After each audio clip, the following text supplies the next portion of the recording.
Hello, and welcome back to episode 2 of our Focus series. I'm here with Adia Vivi, and we are going to talk about common distractions, common disruptions, right? Things that get in the way of focus. And we're going to go through a couple things. We're going to go through, probably the big one, which is screens, phones, internet. Adia's going to talk about thoughts and emotions, right? Actually, kind of the interior things that distract us. And then I'm going to talk about substance use and how that can distract us. And we hope that you take away from this not only broadening your view of like, oh, wow, that thing really is disrupting me. It really is, destabilizing me, but also some, tactics, skills, things to do to help for you to have a more focused life, whether that be in work, with your loved ones, with your family, maybe with your pets or in your hobbies. Our goal is to really help you feel more focused in your life so that you can be the person you want to be and do the things that you want to do.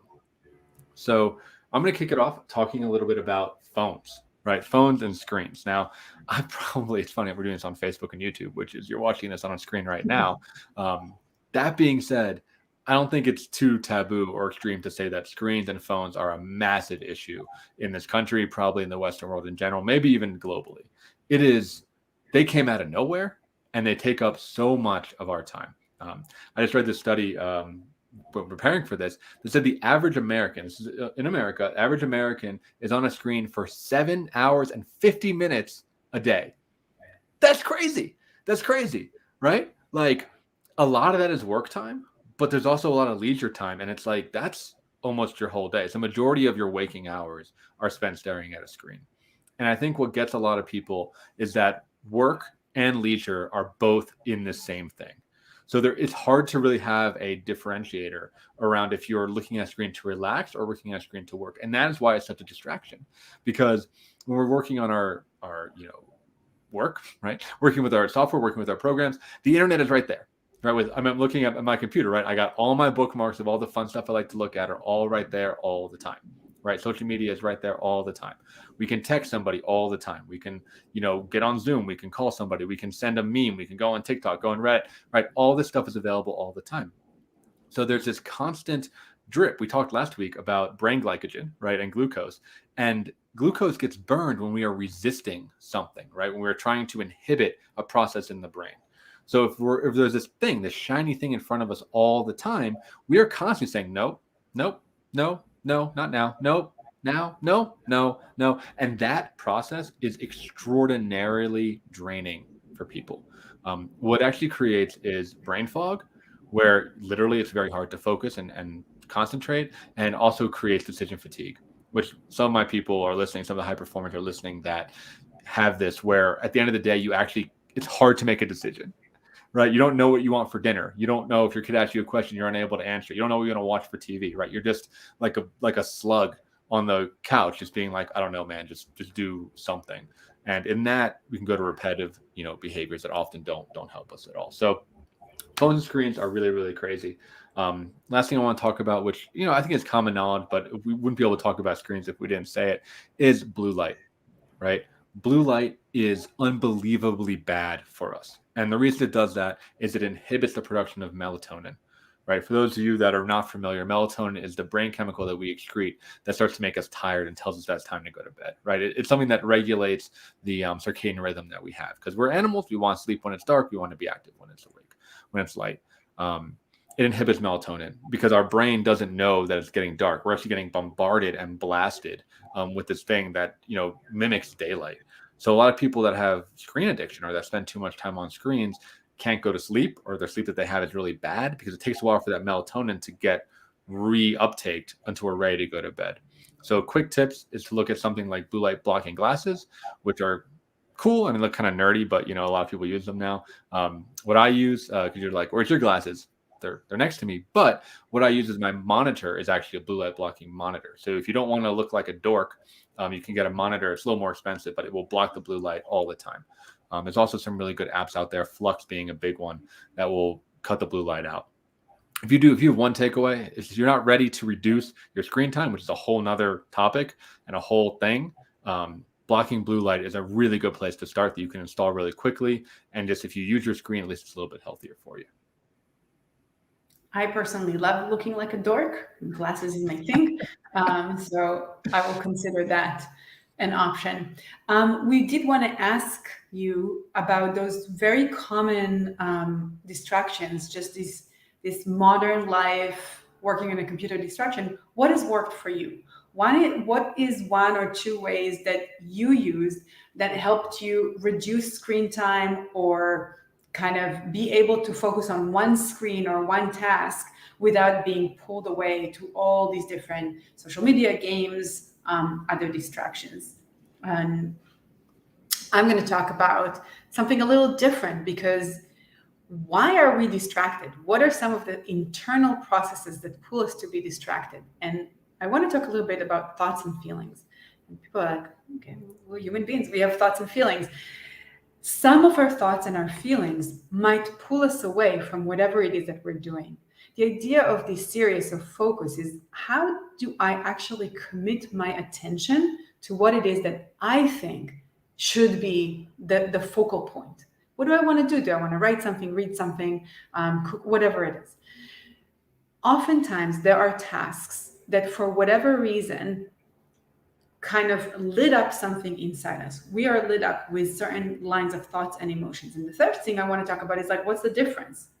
Because people sometimes don't even know what's a thought and what's an emotion and what's a behavior. So I'm going to use a couple of examples. So for example, say that we're talking about the realm of anger. The anger that we feel is an embodied experience. The body responds a certain way. We have a feeling. Sometimes it feels like something is rising inside of us. We might become a little hotter in the face. We might notice some tightening of muscles, and we call that anger. And that could be accompanied with certain thoughts, such as, how dare he? Or what the hell were they thinking? Or it should or shouldn't be this way. Thoughts that are related to anger. And then the behavior could be pulling away, it could be punching, it could be yelling, your voice might be rising, all sort of actual action that you're taking. So the important thing is to start noticing, like, what is it that I'm responding to? And some of the thoughts and feelings that are commonly distracting us and increasing procrastination are in the realm of shame, inadequacy, guilt, insecurity. It could also be frustration. So what we're facing is, say that I know that there are certain things, especially bureaucracy, I talk about it in this series and the ones we did before, like, I see a form, I become a little bit less capable. And what happens is, I have an embodied experience of a desire to be pulled away, a desire to shelter myself, a sense of dread sometimes. And to me, that is connected to shame and a sense of inadequacy. And inadequacy is not exactly a feeling or an emotion. It's more like an idea. I can't do this. I will mess this up. I will make a mistake. I will get in trouble. Those are thoughts. Thoughts are ideas, beliefs, assumptions, interpretations, memories, even images that come up in the mind. And I'm doing this because the mind is kind of like in the brain. And emotions are those like heart things, those like bodily things that are coming up. When we feel that, we don't want to feel it. Most of us are struggling at some way or another with frustration and distress tolerance. The ability to sustain and sit with whatever it is that's coming up is a really rare ability. It's not easy. It means that we can notice that the body is reacting. We can notice that thoughts are coming up, and there might be even rumination. Those are thoughts that are coming and bringing other thoughts with them, and we're stuck on the same topic, and we're just worrying about something or concerned about something without actually taking any action to solve it, without making any changes. Those are ruminations that can feel really intrusive. So we don't want to be in that. And then we might be pulled to some kind of distractions. Our ability to name that and say, I am noticing some anxiety coming up. And notice the language that I chose. I didn't say I feel anxious. I am anxious. I don't want to identify with that. I don't want to bond myself into that. I want, with my language and my thoughts, to start creating a little bit of space, a space that will be my distress tolerance space, and say, I'm noticing some anxieties is present for me right now, or I'm noticing these thoughts. The mind is producing a lot of thoughts that have to do with my capacity to do things. And I don't even have to like contradict that or change that. some of the work that Mark and I are doing is helping people just not allow that to be a deterrent, not allow that to distract you from what it is that you wanted to do. So these are just some example of thoughts and feelings that might pull us and distract us, and then we might be engaged in trying to stop it. We don't want to be with that. And if that's our new goal, then we lost our initial goal. We moved from I want to read a chapter, I want to write an email, I want to talk to a friend, to how do I stop feeling this way? How do I stop these thoughts? And that's usually futile and can create some problems. So, Yes. Mark, I'm returning it to you. I think one of the big ones that hooks me, I guess two things, is outrage and desire, right? Which are kind of the same for me. It's like pushing everything away versus bringing everything in, right? Yeah. And it's probably more during the Trump administration, but the outrage would get me where I would get, flare with anger and flare with like righteous indignation of wanting to be right and wanting to disprove someone random on the internet or whatever it was. And that would just hijack my brain, right? It would disrupt me and distract me from whatever I was doing at that moment. I'd want to research everything and listen to people that had the same opinion as me and make sure that I hear from 5 people that it's all that I'm right, and desire is very similar. Is if I want to buy something, for instance, right? Like I'll listen to like 10 reviews of the same product to make my decision, right? There's something very kind of cloying about that for me that gets me hooked, and really can just take my mind really gloms on and grabs onto those types of things. So I'm curious for the listeners, if there's, an emotion or thought that really hooks you. I mean, what do you get stuck in? Desire, outrage, sadness, loneliness, anxiety, any of the shame that Adi brought up, anything that really gets you hooked. We want to hear about it so we can focus our future videos on that. Yeah. And just one more word about it. If you're at all interested in mindfulness, most of the time you will at some point learn about the hindrances or the visitors, which are kind of like common distractions that come up when you do a mindfulness practice. So if you're interested in that, you can just Google hindrances and mindfulness and you'll learn a little bit about that. We can talk about it in future sessions. That'd be good. Yeah, for passion and aggression are what I'm talking about, right? So it's good ones. Yeah. Okay, so last thing we're going to talk about is substance use. So I started my career as a substance abuse counselor. I'm, sober myself. And this is something that is a really, really common distraction. For a lot of people in Colorado, it's alcohol and marijuana, right? It can be something that can destroy focus. And I think we made this our own category because not only is it, distracting in of itself, but the symptoms, right? The effects of these substances add an additional layer to distraction, right? Some is they flood your mind with dopamine, which is the kind of the reward chemical, which makes you want to use it more. In the case of alcohol and marijuana, it can be disorienting just from using it, right? So it can kind of, distract you that way because there's actually a physiological thing that happens if you smoke a bunch of weed over a lunch break. The quality of your work is going to be a lot worse, throughout the day.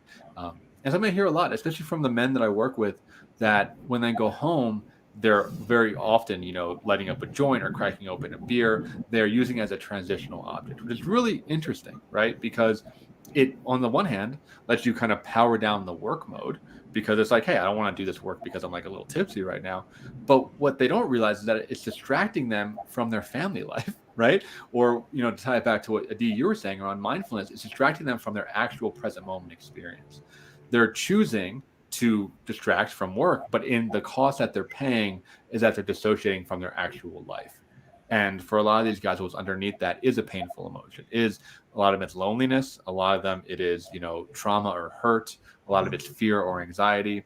They're pushing those things away from a chemical perspective, which over time, and maybe listening, you've had the experience, over time they blow up, right? You blow up at your spouse, you spiral out of control. You do something really impulsive, something that feels uncharacteristic. If you suppress and distract these emotions too much, at some point they're going to come back stronger than you can even imagine.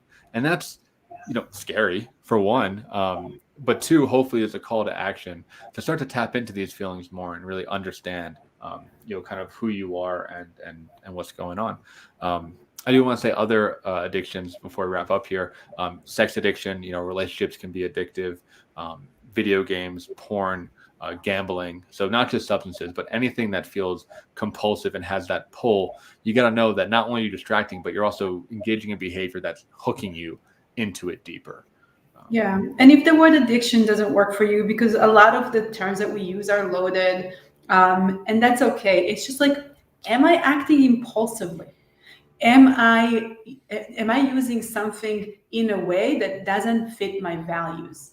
Am I using something in a way that disturbs and distracts me from something that's important to me?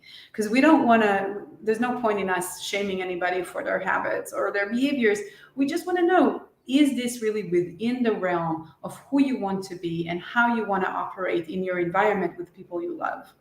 So the question that I think I want to ask for that, and I would love to hear from people who are listening to this, is if you want to try to reflect on how it is to be in the receiving end of somebody who has habits that are distracting them from you. Have you ever been influenced by someone else's either substance use habits or internet consumption habits, whatever it is that they consumed? It could be, has to do with sexuality and porn, could be video games, or whatever it is that they consumed, or any other kind of what we call addiction or impulsive habits. How was it for you to observe your loved ones or be on that receiving end? And that's a kind of like a way to think about it, maybe not to have a more complex understanding of how those habits influence our connections with others. And connections are usually a remedy for a lot of those pains with thoughts, emotions, and problematic habits. I think at this point, I will also kind of take a look at what we talked about today in a more summary kind of way. So we started just by talking about common distractions and the fact that it's hard to differentiate between work and play and joy and stress in our world where everything is screen related. Mark talked about how the screens are kind of dictating our work and leisure time, and how that becomes kind of like this one mass that's hard to really manage. Things are really available for us. It's right there at the tip of our finger. And how do we actually create some barriers and boundaries to allow us to focus on whatever it is that we want? I talked a little bit about thoughts and feelings and how they are different from each other and how might they pull us in different directions and away from what it is that we want to do. And then Mark talked about the realm of addiction or substance use or other habits or impulsive behaviors that might not be within our values, within who we want to be, and might pull us away from even from leisure and loved ones and things that were actually for us and for our sense of meaning and joy in life. Yeah, so thank you much for joining. If you want to have a takeaway, I've just posted in the comments on both Facebook and YouTube an app that I found very helpful called Rescue Time that you can install on your phone, on your computer. It's free. It is a free trial, which all it will do is it will just track the things that you're using and present you with a report of how you're using your screens. It's awareness is often the first step, whether it be working on this or working with mindfulness, and just seeing a readout of like, oh, wow, I spent 4 hours on YouTube this today. It can be really helpful just to see what it is that you're working with, whether you decide to make a change or not. I will also, I think I mentioned it before, but I read a little book that really helped me. It's called How to Break Up with Your Phone. I totally recommend it. I think it's really has a lot of ideas and thoughtful tips on how to reduce screen time. Well, great. Thanks for joining us, and we'll see you another couple of weeks as we continue our focus series. Take care.